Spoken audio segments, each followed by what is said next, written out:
오늘 첫 소식도 어제처럼 영상 짧게 먼저 보시겠습니다. Motor vessel Molly, this is Warship 112.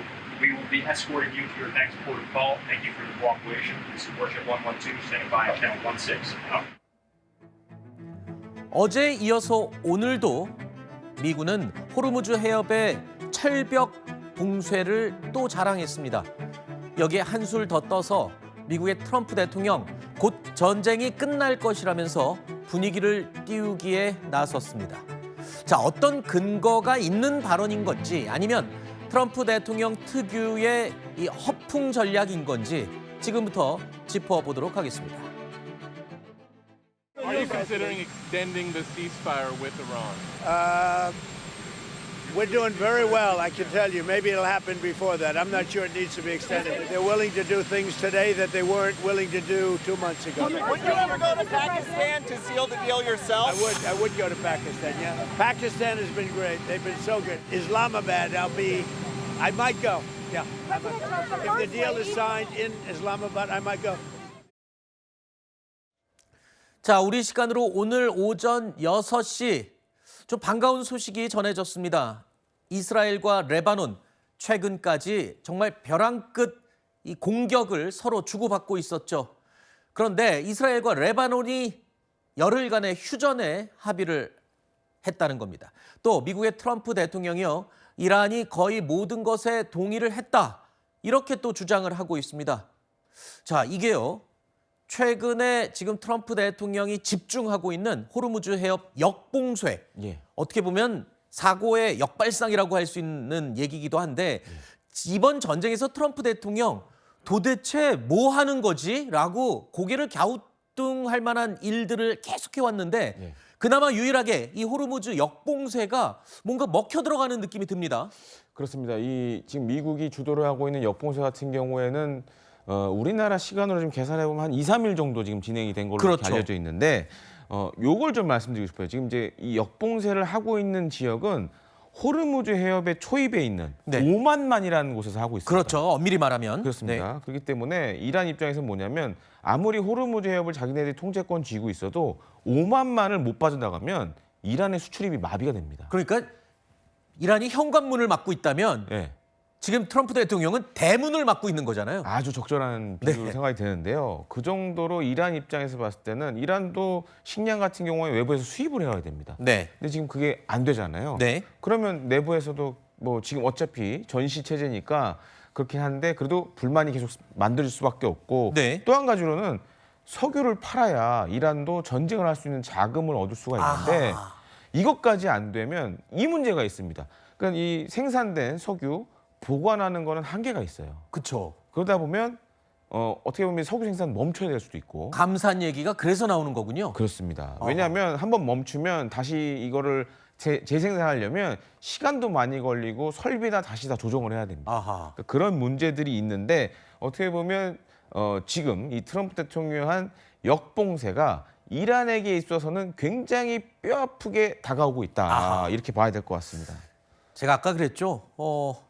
유일하게 지금 트럼프 대통령이 효과적인 이 전략을 펼치는 것 같다 말씀을 드렸는데 트럼프 대통령 여기에 자신감을 얻었는지 일단 이 종전도 곧 가능하다 이렇게까지 얘기를 하고 있습니다. 이게 과연 근거가 있는 건지 좀 짚어보겠습니다. 이란과의 협상에서 도저히 양측 다 물러설 수 없는 조건들을 내걸고 지금 협상을 하고 있었잖아요. 뭐 1차 협상은 결렬이 됐고 이제 2차 협상이 곧 시작이 될 텐데 트럼프가 또 자신감을 내비쳤어요. 그렇다면 핵과 관련해서 이란이 포기를 했다는 얘기인가요, 이게? 그것보다는 어차피 지금 협상이 결렬이 됐잖아요.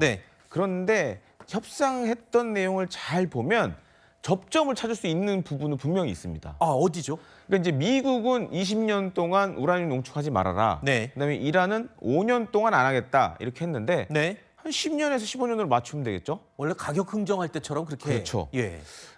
최초에 이제 회담 냈을 때 사실은 우려가 됐던 건 미국이 아예 이란의 우라늄 농축을 막는 거 아니냐 했는데 기간을 이제 설정을 했잖아요. 그러면 양쪽이 어떻게 보면은 절충할 수 있는 부분이 충분히 있다라는 겁니다. 거기에 더해서 이제 이란이 제일 사실 바라는 건 지금 동결된 자산이에요. 그렇죠. 그 동결된 자산이 지금 우리나라 돈으로 보면 100조 원 이상인데 네. 이것만 풀어주면 이란은 사실 이제 경제적인 부분에서 많이 회복을 할 수가 있거든요. 네. 그러니까 그런 것들이 약간 지금 어떻게 보면 미국과 이란 모두 좀 이렇게 이해가 맞아떨어지는 부분이 있다라고 네. 보여지고 또 한 가지로는 지금 파키스탄의 육군 참모총장인 무니르가 이란에 가 있습니다. 네.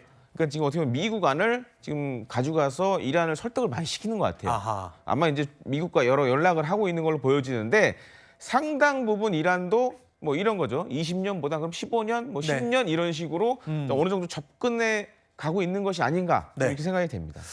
좀 희망적인 얘기를 할 수 있어서 다행인데 자, 1차 휴전 협정이 진행이 될 때 골치 아팠던 대상이 바로 또 이스라엘이었죠. 막판까지도 이 주변국들을 공격하는 특히 레바논을 집중 타격하는 일을 해서 좀 자제해달라라는 미국의 요청을 받기도 했습니다. 그런데 오늘 오전에 이스라엘과 레바논이 휴전 협정을 하기로 했다. 자, 이 반가운 소식. 그런데 여기도 또 걱정거리가 하나 생겼습니다. 무장단체 헤즈볼라는 여기서 또 빠진 겁니다. 이게 또 변수가 될까 우려가 되는데 이스라엘은 일단 휴전 기간에 철수 계획이 없다라고 입장을 밝히고 있어요. 이렇게 되면 헤즈볼라도 안 나갈 거 아니에요? 다만 이제 헤즈볼라도 이제 이번에 이스라엘이 이란 대신 이 헤즈볼라를 특히 이제 레바논에 있는 헤즈볼라를 집중 공격을 했거든요. 그랬죠. 그다음에 뭐 다양한 참수작전 통해서 뭐 핵심 간부들 거의 다 제거했고 또 한 가지로는 이 헤즈볼라 입장에서는 이란의 의도가 굉장히 중요합니다. 네. 근데 이란 입장에서도 헤즈볼라가 저렇게 자꾸 뭔가를 하게 되면 협상에 굉장히 불편해지겠죠. 네. 그러다 보니까 헤즈볼라도 사실은 더 이상 뭘 하기는 어려운 상황이다. 네. 그리고 또 한 가지로는 그동안 사실 레바논하고 이스라엘도 잘 만나질 않았어요. 그런데 이렇게 트럼프 대통령의 적극적인 중재로 일단 이 평화 협상 테이블에 특히 휴전과 관련된 합의와 관련된 테이블에 앉았다는 게 중요합니다. 네. 그리고 레바논 입장에서도 지금 어떻게 보면 헤즈볼라가 물론 레바논에서 정당이기도 하고 네. 무장단체이긴 하지만 부담스러운 존재예요. 그렇죠. 헤즈볼라 때문에 계속 전쟁을 할 수밖에 없으니까. 그렇죠. 그러니까 그런 부분에 있어서 이번에 어쨌든 이스라엘과 레바논이 휴전 합의에 한 거는 헤즈볼라 입장에서도 어떻게 보면 굉장히 부담스러운 지금 상황이라고 말씀드리고 싶습니다. 알겠습니다. 자, 이란과 미국의 전쟁에서는 1차 휴전 협정 때 이스라엘이 좀 골칫덩어리였다면 또 이스라엘과 레바논이 이제 휴전 협정에 들어가니까 헤즈볼라가 또 골칫덩이 역할이 되는 셈입니다. 자, 그리고 트럼프 대통령 이번 전쟁 중에 일관되게 유지하는 것 있죠. 당근과 채찍, 강원 양면 전략입니다. 휴전 협정 그리고 전쟁이 끝날 수도 있다라고 말하는 가운데 트럼프 대통령 빼먹지 않고 무력 시위는 계속하고 있습니다. 최근 미군이요 B-21 전략 폭격기 사진을 공개했습니다. 여기에 미 중부사령부가 F-16 파이팅 팔콘의 준비 비행을 예고하기도 했고요. 이렇게 계속해서 미국의 첨단 무기들을 공격하는 것 일종의 무력 시위를 함으로써 강력한 압박을 하고 있는 셈이죠. 자, 이 중동 전쟁으로 인해서 전 세계 경제는 지금 알 수 없는 수렁으로 빠져들고 있는 상황이었습니다. 종전 이후에 호르무즈의 안정화 방안을 논의하기 위한 움직임도 시작이 됐죠. 미국을 제외한 영국과 프랑스가 주도하고 있는 여러 국가들이 지금 만나서 이걸 논의하기로 했습니다. 근데 여기에 우리 이재명 대통령이 참석하기로 했습니다. 물론 직접 참석하는 게 아니라 화상회의이기 때문에 뭐 직접 가는 건 아닙니다만 미국이 빠진 이 연합군 조직에 참여하게 됐다. 그런 말인가요? 좀 그렇게 보기는 좀 어려울 것 같고. 그래요? 예, 이렇게 보셔야 될 것 같습니다. 지금 어쨌든 지금 영국과 프랑스 주도의 호르무즈 정상회의는 네. 지금 전쟁에 개입하겠다는 얘기는 아닙니다. 아하. 이걸 좀 분명히 해야 될 것 같고 또 한 가지로는 전쟁이 끝난 다음에 어찌됐든 호르무즈 해협이 정상화되려면 네. 뭐 영국과 프랑스가 됐든 그게 다른 나라가 됐든 네. 일종의 이제 호송과 관련된 함대를 구성을 해야 돼요. 그렇죠. 예, 그래서 그와 관련된 협의를 하는 건데 네. 분명한 건 이겁니다. 일단 지금 미국과 여러 가지 좀 갈등이 있잖아요. 유럽 네네. 나라들이.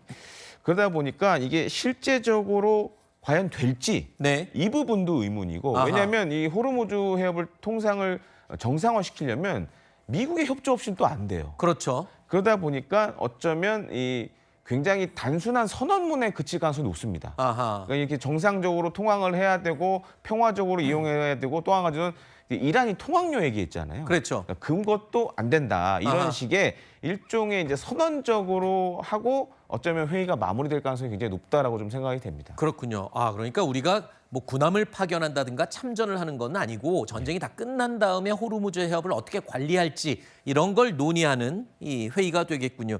어쨌든 혹시라도 트럼프 대통령이 우리 한국에게 동맹국들 참전 요구를 여러 차례 했지 않습니까? 예.